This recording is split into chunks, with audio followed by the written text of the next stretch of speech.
Assalamualaikum semuanya. Jadi di pertemuan hari ini kita akan melanjutkan project yang sebelumnya sudah kalian kerjakan di minggu lalu.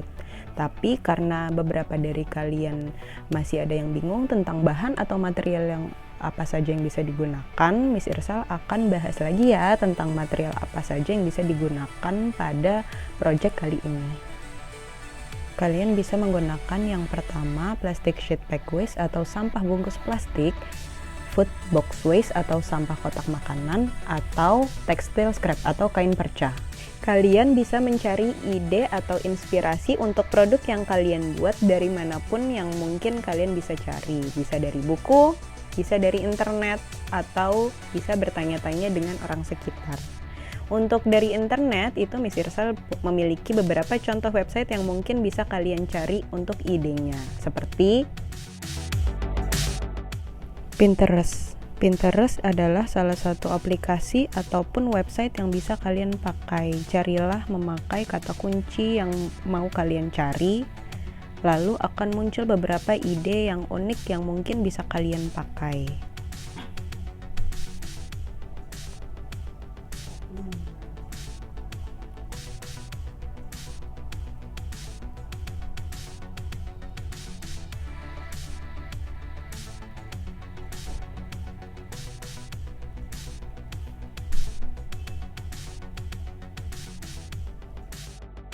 Lalu kalian juga bisa mencari ide dari youtube.com ataupun aplikasi YouTube. Kalian cari dengan kata kunci yang kalian mau, seperti contohnya cereal box recycle, snack pack recycle, dan lain-lain. Seperti yang kalian tahu, design cycle memiliki 4 tahapan utama. Jika kalian lupa, seperti ini bentuknya design cycle. Namun pada proyek kali ini kita tidak akan memakai keseluruhan tahapan.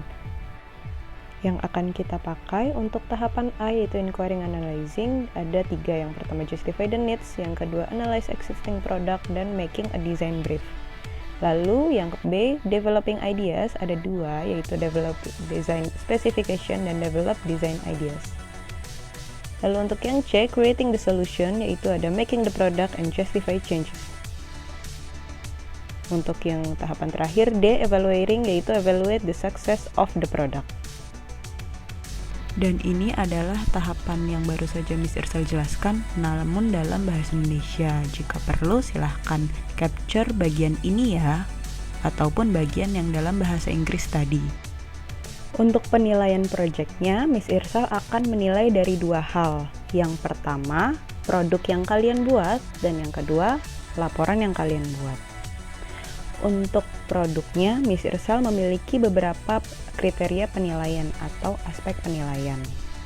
Aspek penilaiannya itu ada 3 hal. Yang pertama, the function atau fungsi dari produknya seperti apa. Lalu yang kedua, the aesthetic atau sisi keindahan dari produknya, apakah terlihat bagus visualnya atau tidak. Lalu yang ketiga, the durability atau ketahanan, yaitu apakah kira-kira produknya itu tahan lama, kuat atau tidak. Selanjutnya kita masuk ke pembahasan yang akan kalian kerjakan hari ini ya. Yang pertama, analyze existing product. Itu kalian diharuskan untuk mencari produk yang akan kalian jadikan acuan untuk produk kalian nanti. Boleh cari di internet, boleh juga memakai produk yang ada di rumah kalian. Sebagai contoh, Miss Irsal misalnya ingin membuat tote bag atau tas jinjing seperti ini. Maka Miss Irsal mencari di internet tas jinjing yang Miss Irsal mau jadikan acuan. Lalu silahkan analisis dari produk tersebut. Misalnya untuk analisisnya, sebagai contoh ini adalah tas yang akan dianalisis.